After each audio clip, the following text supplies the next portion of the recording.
the second point about extravagant giving is extravagant giving is done quietly. We don't hear of the woman walking into the temple saying, "Look at me. These are my last 2 mites. I'm throwing them in the treasury. Don't I love God?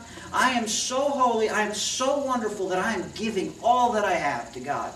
No, we don't hear that at all. As a matter of fact, if you read Mark's account, you almost sense that the woman may have been embarrassed.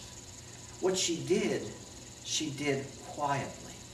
And really, that's a key behind extravagant giving. I asked you before if you had ever received an extravagant gift. Well, I have. Just recently, a friend of mine called me, and he asked me if he could come over to the house. And 15 minutes later, the doorbell rang, and I opened the door, and here's my friend Kevin with this great big box in his hand. And he said, "Your computer's over here, right?" And I said, "Yes." And he walks into my room, and he unpacks out of this box a 27-inch flat panel, high-definition computer monitor. And he unplugs this 19-inch beast that's on my desk. And he plugs this new, beautiful monitor in. And he says, "I know how much time you spend on your computer with preparing for preaching, for seminary, for all the things that you do, and I just thought this monitor would make it much more easy on your eyes." What an extravagant gift. But what was most amazing about that was that Kevin is in my Emmaus reunion group.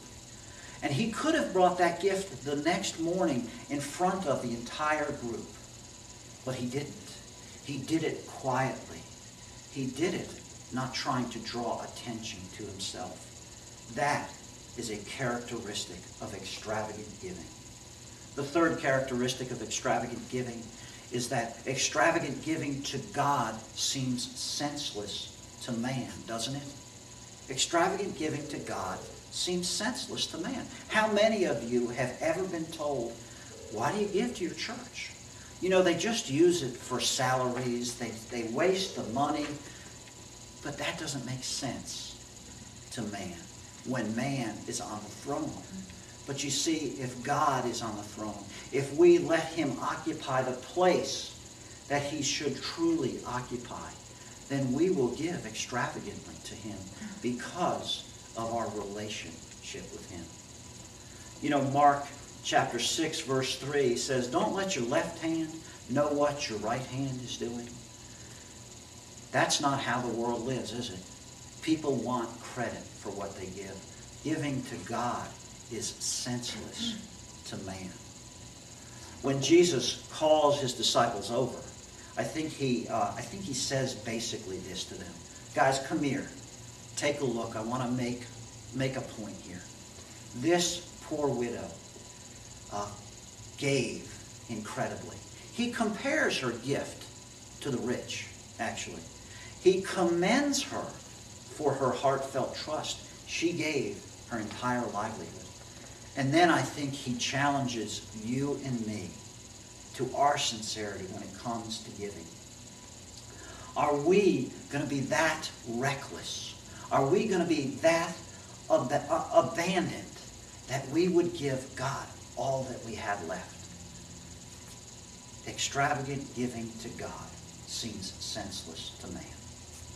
And then the final point about extravagant giving is that extravagant giving is God's model, isn't it?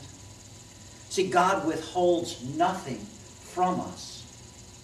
Romans 8:32 says this: "Since God, who did not even spare his own son, but gave him up for us all, then won't God give us even more and give us all things?" See, the extravagant nature of God is that he will give us his own son. You see, Jesus didn't have to go to that cross. He chose to go to that cross to fulfill God's plan. And he willingly laid down on that rough beam, and he let his wrists be driven through with spikes, because the extravagant nature of God is to withhold nothing from his creation. And so he gave us his one and only Son. So I want to ask you, will you respond with extravagance? You see, extravagance is not only about the money that we give. Extravagance is about our hearts. It is about the inclination of our hearts. You can be extravagant by giving time to God. You can be extravagant by giving your talents to God. You can be extravagant by giving your resources to God. So this week, I want to ask you, how will you respond? What will you do? In your sermon notes, you have a place to actually answer that question. So if you're having a hard time figuring out ways to be extravagant, let me give you a couple of examples. Perhaps this week when you go out to dinner, maybe you want to double the tip of your waiter or waitress because they did a great job, and that would be an extravagant gift to them. Maybe you want to go to the single mom who lives on your street and offer to cut her grass because you've noticed that it's gotten a little high. And she's trying to balance being a single mom, being the breadwinner, getting the kids to all the places that they need to go. And so that would be an extravagant gift of time. Or perhaps you have a talent that you need to offer to God and you've been withholding it. Well, you could give extravagantly to God if you will offer that gift or talent that he has given you. So, the question is, will you respond with extravagance? It is God's model.